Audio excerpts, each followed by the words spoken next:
Pois é, agora, Matheus Teixeira, quero te ouvir então, né, sobre essa também. Provavelmente é um tema que ele já tenha se preparado muito para responder, porque sabia que dali viria alguma pergunta ali do Senado em relação a isso. Na sua avaliação, eu gostaria que você avaliasse não só a resposta dele, mas a interação entre Flávio Bolsonaro, que também tenta se equilibrar entre criticar ministros do Supremo, criticar a condenação aos condenados do 8 de janeiro, mas também naquele sempre papel de moderado, que é o papel que ele assume e tenta assumir ali como pré-candidato à presidência. Exatamente, Débora. Não só o senador Flávio Bolsonaro, mas outros integrantes da oposição ali, inclusive fizeram um paralelo com o 8 de janeiro em relação a outras manifestações que acabaram depredando o patrimônio público, mas Jorge Messias afirmou que para ele não há esse paralelo. Ele disse que foi um dia muito triste, ressaltou que sim, que inclusive ele atuou como AGU para ressarcir o erário público, ou seja, porque teve muito patrimônio público quebrado, que ele como AGU atuou muito firmemente nisso, chegou a se retratar ali em um certo ponto em relação a uma entrevista que ele tratou do tema, mas no geral ele manteve a posição que é a posição do governo federal de tratar o 8 de janeiro como um ato muito grave. Apesar disso, ele fez outras sinalizações para a oposição.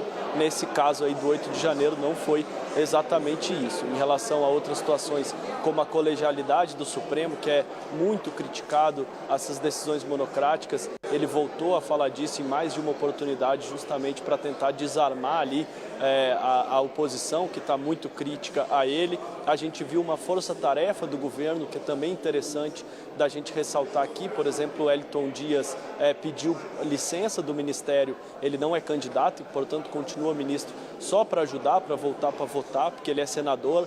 Todos os ex-ministros que acabaram de se desincompatibilizar, porque vão ser candidatos, como Renan Filho e Camilo Santana, que não exatamente vai ser candidato, mas está ali numa espécie de banco de reserva em relação a Eumano de Freitas, caso tenha uma substituição, também estiveram presentes, e Jorge Mussi, ministro da Defesa. Inclusive, os próprios senadores ali lembraram de algumas declarações dele a respeito do 8 de janeiro, que se aproximam mais da oposição. Jorge Mussi esteve presente, ele foi ministro da Secretaria das Relações Institucionais do presidente Lula no segundo mandato, ele é ministro da Defesa, tem uma relação muito boa com os militares, tem uma boa relação com a oposição, e ele mesmo disse, esse tipo de votação é sempre apertado, mas o que está em jogo aqui não é apenas Messias. Ele nos disse ali, uma hora que ele deu uma saída para ir ao banheiro, os jornalistas abordaram, ele disse, o que está em jogo aqui é um conjunto de coisas, não é apenas o nome do Messias, ou seja, o que está em jogo é uma escolha do presidente Lula, mais do que o nome do Messias em si,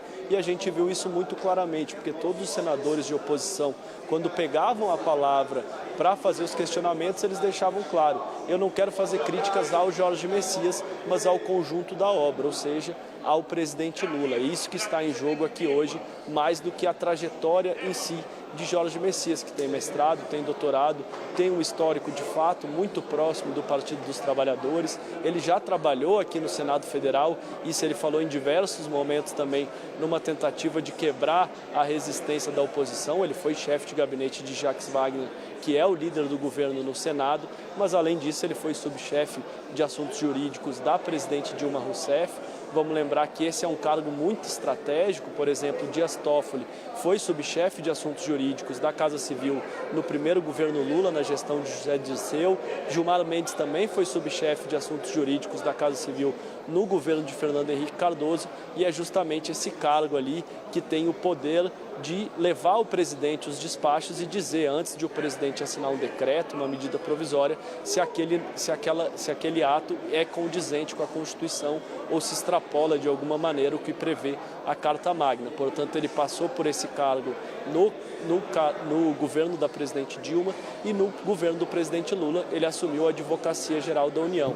É uma trajetória muito parecida com diversos outros integrantes do Supremo Tribunal Federal atualmente. A AGU, André Mendonça foi AGU, Toffoli foi AGU, Gilmar Mendes foi AGU. subchefe de assuntos jurídicos, Dias Toffoli e Gilmar Mendes. Portanto, é uma trajetória muito similar à dos colegas, que é justamente de ocupar cargos jurídicos relevantes no governo federal e, uma vez nesse cargo, ganhar a confiança do presidente para depois ser escolhido para a mais alta cúpula do Poder Judiciário do país, Débora e Yuri.